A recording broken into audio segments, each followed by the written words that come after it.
What is the worst thing you've ever woken up to in the middle of the night? Woke up inside the back of an ambulance. I had my first grand mal seizure and I apparently made some pretty terrifying sounds and rightfully scared the shit out of my girlfriend. I just remember one of the paramedics telling me I had a seizure, and when she asked me what day it was and my name and I couldn't remember, I started crying.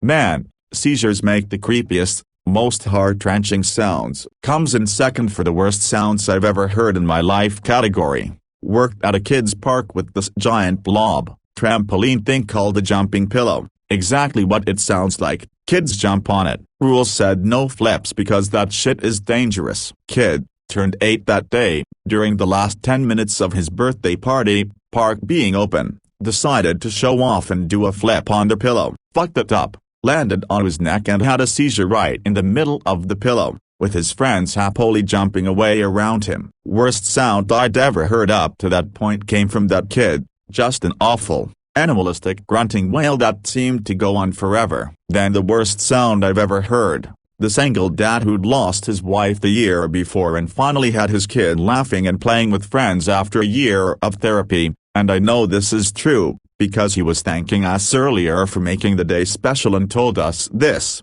He started screaming no no no no no no oh no no no no no no over and over as he ran to his son.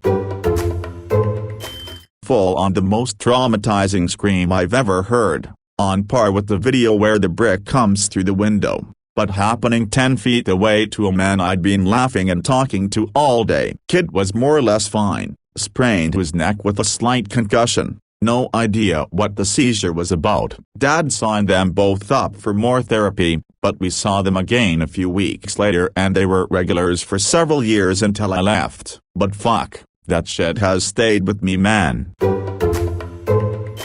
Seizures are the worst. You wake up surrounded by either people you don't know or all your loved ones crying cause they feel helpless, or both sets, and that just leaves you wondering WTF is going on. You're tired cause all your muscles fired full blast all at the same time, confused, people are crying or yelling questions at you, you realize you probably pissed yourself in front of all these people too. All that is overwhelming. It's only natural to just break down and cry. Had a friend visit me in college. We went on one of those crazy night out benders and got back to my house around 3:34 am. Woke up a couple of hours later to my cell phone ringing. My dad was excitedly asking me if we were all right from the storms that had passed through. He lived 170 miles to the west. Confused, I rolled over and looked out my living room window. There was devastation everywhere. A string of tornadoes had ripped through the island I lived on and trees were down, power lines ripped up, roofs torn off of houses ... pretty much the works. It nudged my friend and just said, "Dude, we just slept through a tornado." My 2-year-old daughter was sleeping with me and I woke up slightly and thought I smelled something off, not like poop but what my half-awake mind interpreted as maybe a strong sweaty smell or BO. I just figured I needed to wash the sheets. However, once I completely woke and went into the bathroom to shower, I noticed some chunks that fell out my hair. Looking closer and going back into my bedroom, I realized that my daughter vomited during the night and we both had slept in the warm pool of it, snuggled up cozily against each other. Really a heartwarming moment, or something. Sleeping over at my boyfriend's place, I'm awake for some reason about 3 am. I hear noises in the living room that I assume are the cats, but it doesn't sound quite right. I hear boyfriend's roommate get up to investigate. A moment later he appears in the doorway saying, "There's somebody in the house." It was a homeless guy, probably mentally ill. He just walked in the, yes, stupidly unlocked, front door. Just standing in the living room. Boyfriend jumps up and confronts him. Guy claims he was just cold and that he knocked first. He definitely did not knock, but anyway he seemed harmless so we gave him a blanket and he left. That door was locked from that point forward, and I still wonder what was really going on there. He was trying to be quiet, and I've never seen a homeless person in that neighborhood, and by our house. I'm just glad nothing happened. I was in Puerto Rico at the time with a group of others. Our sleeping accommodations were on the floor. I woke up to someone saying it bit me. It bit me. In my slumber my first thought was ants. I wish it was ants. This person had a centipede crawl across their face while they were sleeping and grabbed it with their hand. The centipede proceeded to wrap around their hand, biting it, and drawing blood. They described the centipede as barbed wire walking across their face. This thing was pushing close to a foot in length and managed to escape before we could do anything about it. They had to be seen by a doctor for the bite and none of us slept on the floor again after that. We just put benches together to at least have a little feeling of safety. I hate centipedes. I was woken up at 1:30 a.m. by the sound of broken glass. I immediately thought someone had broken into my apartment. Never mind that I was on the 5th floor in a bachelor apartment with only one window. That was right beside my bed and intact. Some more broken glass sounds come from the kitchen. Turns out the glass in my microwave door decided 1:30 at night was a good time to explode on its own. I snapped a picture before vacuuming because I was like, nobody is ever going to believe me. Mid-lockdown, I was sleeping at my GF's house in winter, all windows and doors closed. Our electric heater turned on in a corner to keep us warm. I remember I started dreaming a voice, just blank darkness and my own voice telling me in a pretty sarcastic tone, "Yep, it's not like you need to wake up, just stay there." I opened my eyes and noticed I couldn't see the ceiling. Fucking black smoke everywhere cause a pillow slipped off the bed and fell exactly on the heater. In like 2.5 seconds I literally punched the shit out of the heater. I'd lol, woke my GF up, pushed her out on the balcony and retrieved the pillow to throw it out and put out the fire. Today we still don't know how that pillow got there or what the fuck was with the voice I heard in my dream. Probably my subconscious just being a petty asshole lol. Good side of the story is that horrible burn smell and the feeling it left in my lungs for days played a major role in convincing myself to quit cigarettes. Up to now, I've only shared this story with my girlfriend of 10 years. My first experience with sleep paralysis was one of the most traumatizing and jarring experiences of my life. It happened over 10 years ago. When I was in high school, I woke up to find that I couldn't move my body. I was laying on my back, with my head on my pillow looking towards the bedroom door. At first, it was like any other night for about a minute or two while I laid in bed. I didn't realize I couldn't move. When I discovered this fact, I instantly started panicking. This is when one of the most fucked up things I've ever experienced happened. I saw my mom come into the room. Everything was normal about her, except she had glowing red eyes, something straight out of the movies. She walked up to me slowly, until she was standing straight beside me. This is where the story gets really fucked up. I'm getting anxious as I type this out. I saw this figure, my mom with glowing red eyes, give me a blowjob. As she started doing this, I had the heaviest weight on my chest, and I couldn't understand what the fuck was happening. I had never heard of sleep paralysis before, but even if I had, I'm not sure I would have been able to control my emotions. It was one of the worst feelings in the world, maybe the worst thing I have experienced psychologically. Thinking back, I can't recall how I snapped out of it. I just remember crying throughout the day, and having trouble sleeping for a couple months after. Luckily, I never experienced anything like that ever again.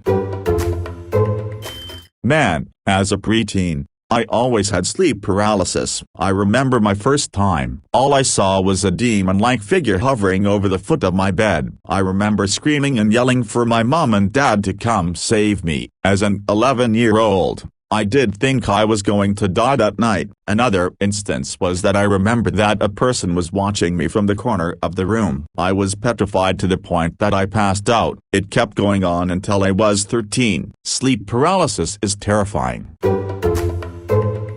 At some point throughout the night I had started seizing, and I guess it had become violent enough that I started to vomit and was choking on it. When I came to, I was in a sheer state of panic in my post-ictal state, and it was dark enough that I didn't know it was vomit all over me. All I remember was thinking it was blood and screaming and running out of my house while ripping all of my clothes off. My poor husband had to come find me and clean me up. It was probably 1000x scarier for him than it was for me.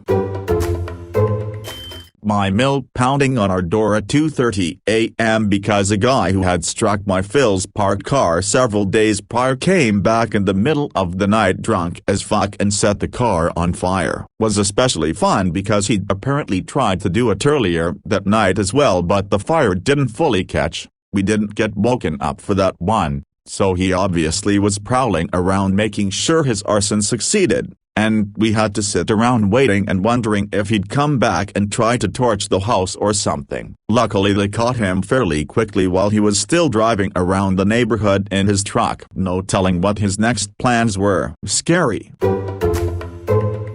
One night around 2:30, I was awoken to the sounds of furious knocking at my window. Bedroom on the second floor of a split level. Bright lights and shadows filled my room. I panicked, trying to gain clarity of the situation, but was frozen with fear and having difficulty reaching coherence. I could see outlines of weird objects through the window as the knocking sounds got louder and more frequent. Honestly, my first assessment of the situation was that it seemed like an angry villagers situation. I legitimately thought there was a crowd of people with torches and pitchforks attacking the house. I began hearing screams while I tried to decide if I should stay hidden in my bed or force myself to look outside my terrifying window. What's out there? My God, what's happening? I finally built up enough courage to move toward the window. As I did, the screams started to register as vaguely familiar. I peeked through my blinds as an object slammed against my window. It was a broom. My heart jumped in my throat. I looked down toward the ground to identify my attackers,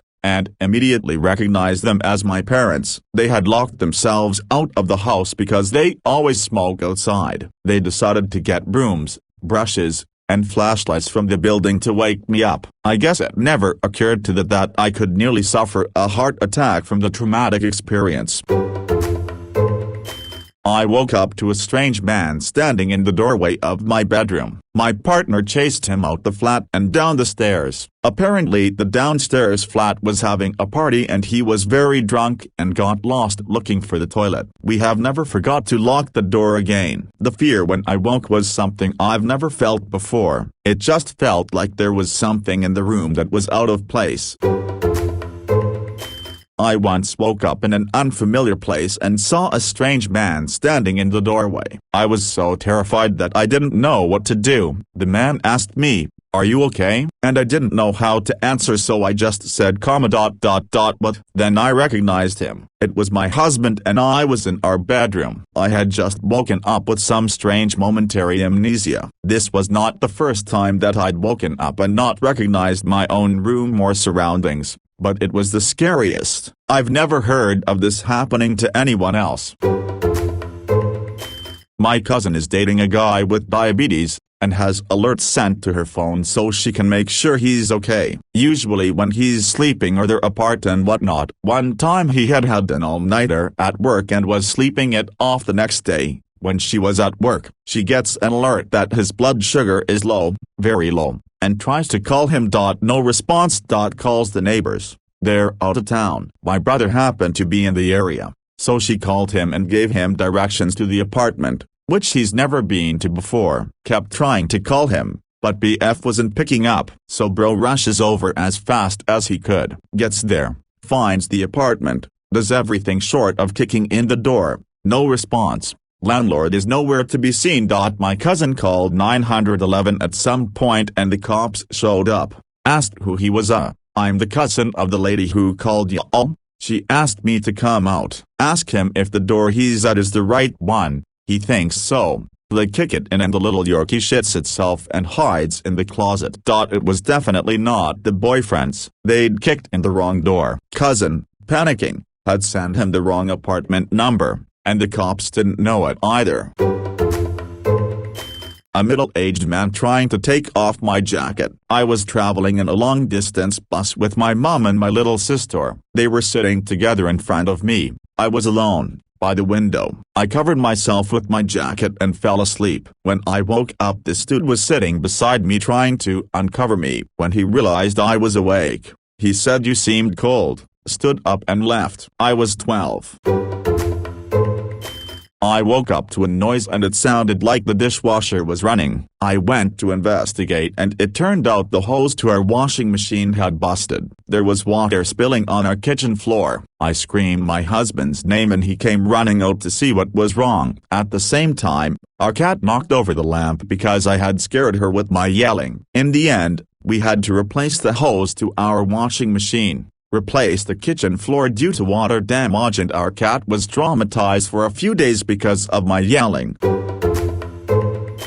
I had just found out that my younger sibling was violently killed a few days before and I had had trouble sleeping in the wake of that news. Finally got to sleep when I was woken up in the middle of the night by a strange sound. Our neighbors had 2 infant children and I heard them screaming and crying, but not normal crying, hysterical, distressed crying. It kept going for a long time without stopping, but there was something that sounded so unnatural about it. The worst part was, I couldn't hear the parents talking or tending to the kids at all and I wondered if something had happened to them. I kept thinking, did someone break in and hurt them? The combination of exhaustion, dealing with grief at suddenly losing my sibling, thinking my neighbors might somehow have also been the victims of some kind of violence, and hearing these kids that sounded like they were in serious trouble drove me out of my fucking mind. Eventually I was in such a state of high alarm that I started to call 911 and rushed out of my room to go next door and check on the kids. My roommate caught me putting my boots on and when she saw that I was worried just went out past me like, "I'll take care of it."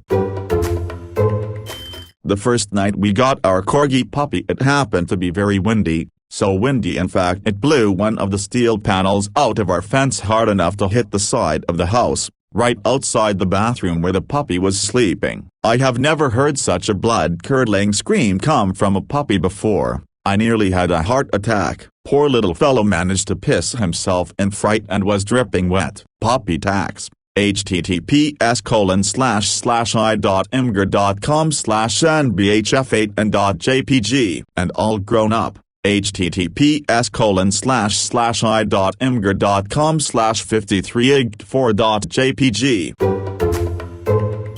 I fell asleep in the living room waiting for my, now ex-boyfriend to get home. I heard the front door open and it took my brain a second to wake up enough to open my eyes, and when I did I saw a man that was not my boyfriend standing in my front door looking at me. I said, "What the fuck?"